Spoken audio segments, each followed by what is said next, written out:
Bonsoir, Madame, Monsieur. Je suis ravie de présenter cette édition de journal. 6 ministres ont déjà planché devant la commission budgétaire de l'Assemblée nationale pour défendre et justifier les prévisions budgétaires de leur ministère. Vous aurez le compte rendu de notre correspondant à l'OME, Prince Martial Goliagbo, en début d'édition. Les festivités entrant dans le cadre des 10 ans de Diaspora FM et d'NTV ont bel et bien démarré dans l'après-midi de ce jour avec le match d'exhibition qui a eu lieu sur le terrain du centre de sport Takuna. On en parle dans cette édition de journal. Et puis en dehors de nos frontières, les partisans d'Ousmane Sonko appellent les électeurs à soutenir la candidature de Bassirou Diomaye Faye. On en parlera en fin d'édition.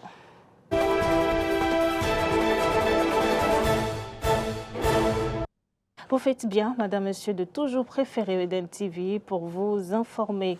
Je vous l'annonçais dans les titres, les présentations de budget des ministères et institutions de la République ont démarré depuis lundi 20 novembre 2023 au Palais des Gouverneurs à Porto Novo.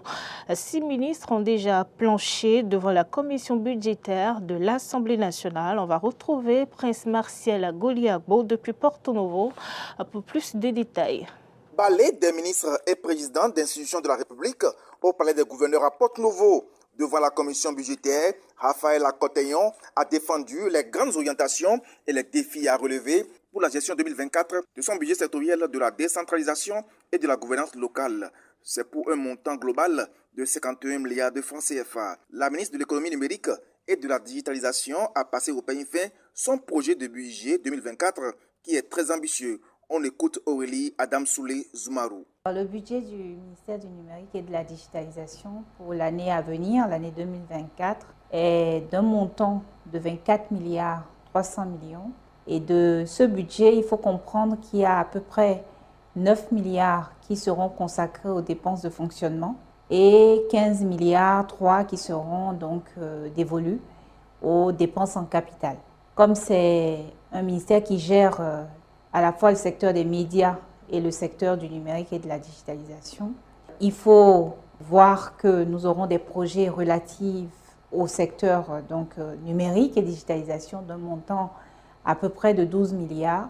Le volet médias va prendre un budget d'environ 9 milliards. Le nouveau ministre des Sports a effectué avec succès son baptême de feu devant la commission budgétaire de l'Assemblée nationale. Il nourrit un avenir meilleur pour son budget 2024. Benoît Dato. Pour 2024, nous avons un budget global de 43 milliards, dont 3 milliards qui constituent des fonds liés au développement du sport, la taxe TDS, et qui se déclinent en deux grands volets, à savoir des dépenses ordinaires de 10 milliards 918 millions et des dépenses en capital de 32 milliards 883 millions 370. Les grands projets, c'est la poursuite de l'expérience des classes sportives afin de rendre les disciplines que nous avions ciblées, le football, le basket, le hand, l'athlétisme et le volley, de leur donner une place de grandeur, la place que ces disciplines méritent au sein de nos départements, au sein de nos classes sportives. Le ministre de la Défense nationale, Fortuné Amanouatin, était également devant la commission budgétaire pour le compte de la défense de son budget sectoriel. Le défi sécuritaire, notamment la lutte contre le terrorisme en République du Bénin, sera relevé au cours de l'année 2024. Le projet de budget de l'année 2024 sera une continuité du budget de l'année 2023. Depuis l'avènement des attaques terroristes dans le nord du pays, il y a un seul projet que nous faisons, que nous menons à bien, c'est le projet de renforcement des capacités des forces opérationnelles pour pouvoir contrer la menace djihadiste. Le ministre d'État chargé du développement, de la coordination et de l'action gouvernementale a également défendu son projet de budget sectoriel. À ce niveau, plusieurs projets d'investissement ainsi que les grands axes de la coordination et de l'action gouvernementale ont été évoqués. Abdoulaye Biotchani. C'est le budget du ministère du développement, la coordination de l'action gouvernementale à peu près à 11 milliards, 10 milliards 8. Le gouvernement a décidé en juillet dernier de fixer un horizon qui est celui de 2060. Et si vous connaissez l'histoire de notre pays, vous savez qu'en 2060, le Bénin aura 100 ans. Donc la responsabilité que nous avons, c'est de définir avec la plupart de nos compatriotes dans toutes les composantes, quelle va être cette vision-là. Comment voulons-nous que notre pays soit quand il aura 100 ans d'indépendance? Jean-Michel Abimbola, du tourisme, des arts et de la culture, est venu défendre un projet ambitieux d'un montant de 46 milliards 904 460 507 francs CFA. Prince Marcel Agouliabo, depuis Porto-Novo. Les travaux de construction des postes de transformation électrique en cours à Thiémé et Comin avancent. Le ministre de l'Énergie et de l'Eau et des Mines ont visité hier sur ces chantiers se dit satisfait du niveau d'avancement de ces travaux. Frédéric Espoir Oumombo pour le compte rendu. Le gouvernement du Bénin travaille à rendre plus autonome le territoire national en ce qui concerne ses sources d'énergie électrique. Et ceci se remarque un peu plus à travers la mise en œuvre du projet d'accès durable et sécurisé du Bénin à l'énergie électrique. C'est dans ce cadre qu'il a été entamé depuis quelques mois la construction, entre autres, des postes de transformation d'Atiémé et celui de Comin. Cette tournée du ministre Samou Adambi a permis de constater l'évolution des travaux. Et à Atiémé, premier point de chute de cette sortie du ministre, on peut déjà noter une satisfaction. Le pas qui est posé aujourd'hui, c'est un pas essentiel dans l'histoire de l'électrification de notre pays. Il faut le retenir ce 21 novembre 2023. Faire du Bénin un pays entièrement autonome en matière de sa décision de où je m'alimente pour l'électrification du Bénin. Aujourd'hui, il faut le retenir, cette date, elle est importante. Le ministre dira que la construction du poste d'Atiémé est un maillon essentiel réfléchi et bien pensé par le chef de l'État. Ça a été pour moi une grande joie de voir que tout est presque terminé. Il ne reste que la connexion avec Nangbeto et avec Maria Gleta. C'est tout ce qui reste simplement. Une fois ça l'a terminé, et puis la CEB est à nos côtés ce matin. Donc les conditions ont été données dans ce sens pour que dans les meilleurs délais possibles, cette connexion puisse être faite. Ce qui libère le Bénin de quelque chose que nous avons traîné depuis 60 jusqu'à nos jours. Ce poste est un poste essentiel.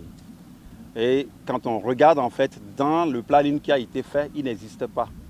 Ça a été donc une création personnelle du chef de l'État parce que ce poste libère le Bénin de, je ne dirais pas du voisin de l'Ouest, mais en réalité nous rend autonomes dans la source d'alimentation des départements du Mono et du Koufo. Prévu pour durer 24 mois, le chantier est presque terminé après seulement 16 mois. Arnaud Grisou, PDG de Vinci Énergie, nous livre ici le secret de cette célérité. Réaliser un tel ouvrage dans des délais si courts, c'est une véritable prouesse.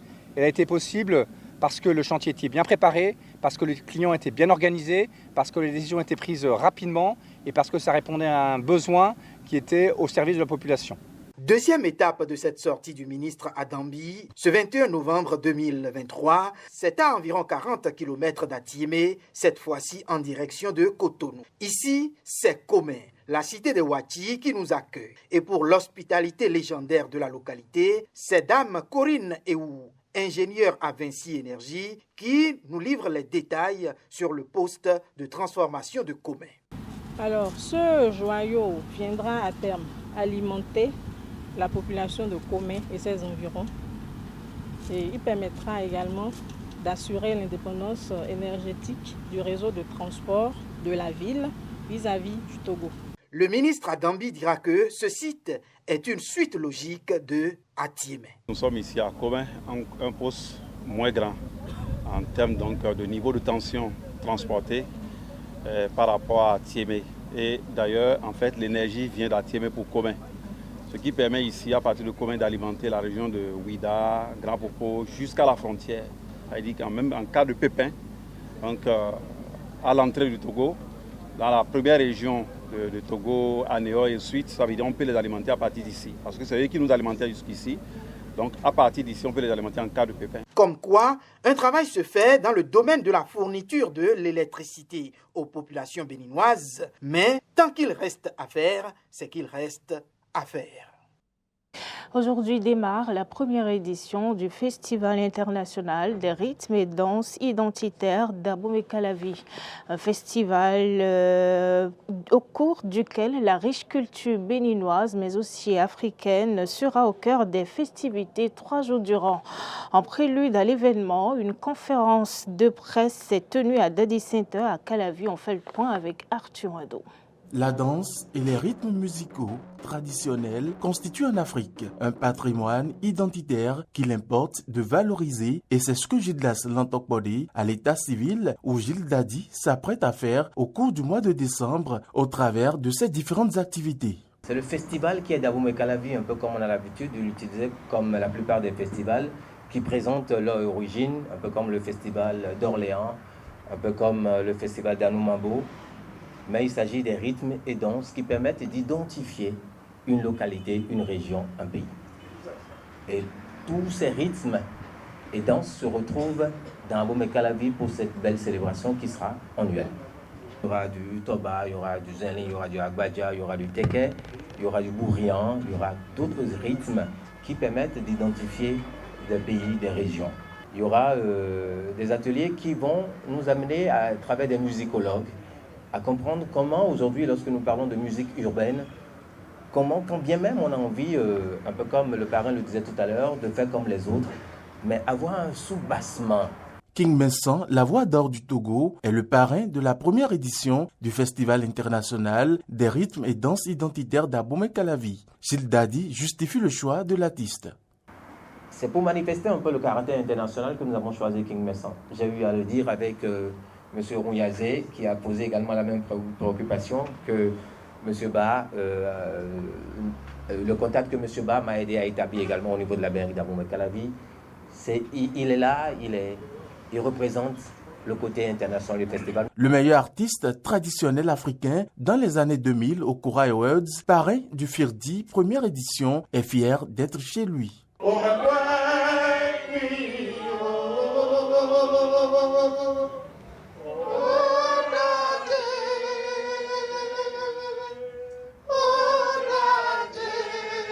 Je suis chez moi. Pour pousser encore plus loin, je dis souvent aux gens que mon pays est plus grand que le Togo, mon pays est plus grand que le Bénin, que je viens du Grand Tobé. Beaucoup ont cru au visionnaire du Festival international des rythmes et danses identitaires d'Abomey-Calavi, notamment Mathieu Ba, responsable du tourisme.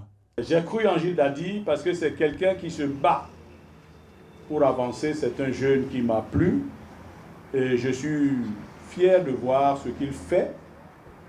Je suis fier de voir ce qu'il fait et je crois qu'il ira très loin parce qu'il travaille beaucoup pour cela et il ira très loin. Et comme on dit, c'est le confortement. King Messan disait tout à l'heure, le nom ouvre des portes. C'est son nom aussi qui ouvre des portes. Lui ne sait pas, je connaissais les Lantokbode depuis la classe de 6e à Porto Novo, ses cousins, les Ludovic, etc. et tout. Et donc, parce qu'il a un bon nom, quand il me parle, je lui ouvre toutes les portes que je peux lui ouvrir. Outre le côté valorisation des rythmes et danses identitaires, le Firdi, Festival international des rythmes et danses identitaires d'Abomey-Calavi, se veut être un espace de dialogue intellectuel permettant aux visiteurs et aux participants de partager des idées, de discuter des préoccupations liées au secteur et de promouvoir la diversité et l'intégrité culturelle. Et je vous en parlais à l'entame de cette édition, les activités marquant la commémoration des 10 ans d'existence de votre groupe de presse ITV International ont démarré cet après-midi avec le match ayant opposé le groupe de presse ITV International et l'association des journalistes de la commune d'Abomey-Calavi sur le terrain du centre de sport Takouné à Kassato. Avant de vous faire vivre ce match de gala dans nos prochaines éditions, intéressons-nous au dernier entraînement de l'équipe d'Eden TV et de Diaspora FM qui a eu lieu hier à Morianoagua. Les festivités de la célébration des 10 ans du groupe de presse ITV International démarrent cet après-midi à 17h par le match de football qui va opposer l'équipe du groupe de presse à celle de l'association des journalistes résidant dans la commune d'Abomey-Calavi. À cet effet, les joueurs d'Eden TV Diaspora FM ont effectué le dernier entraînement hier à Takouné Center. Ce fut l'occasion pour le coach Roland Tonneikes d'effectuer les derniers réglages non seulement pour offrir un beau jeu au public, mais aussi pour remporter ce match d'exhibition. Rappelons que cette rencontre va débuter à 17h de Cotonou, 16h en temps universel et sera diffusée sur Diaspora FM que vous pouvez suivre également sur Canal Plus au numéro 587 et en téléchargeant notre application Eden TV Diaspora FM dans Play Store ou App Store. Voilà, et nous vous promettons le compte rendu de ce match qui a eu lieu aujourd'hui en après-midi justement dans nos prochaines éditions. En dehors du Bénin, les partisans d'Ousmane Sonko appellent les électeurs à soutenir la candidature de Bassirou Diomaye Faye. Celui-ci est désigné comme recours pour la présidentielle de février prochain, 2 jours après que la Cour suprême ait annulé la candidature d'Ousmane Sonko.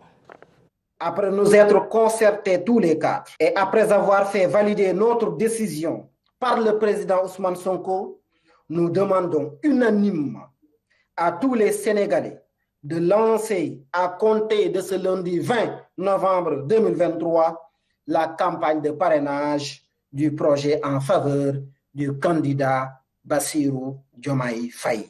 Chers compatriotes, faire parrainer le candidat Bassirou Diomaye Faye ne signifie nullement une abdication quant à la candidature du président Ousmane Sonko.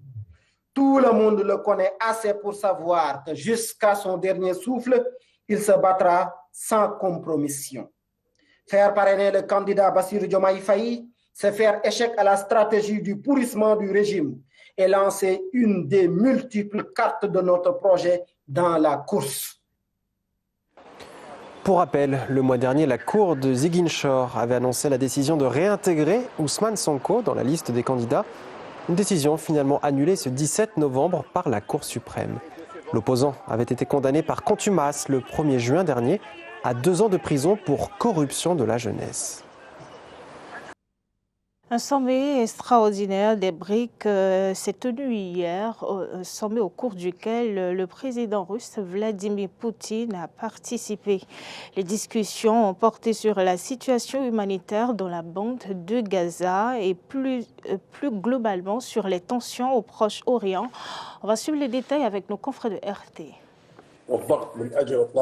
Nous apprécions tous les efforts qui doivent être déployés, en particulier par les membres permanents du Conseil de sécurité, afin de parvenir à une paix juste pour toutes les parties.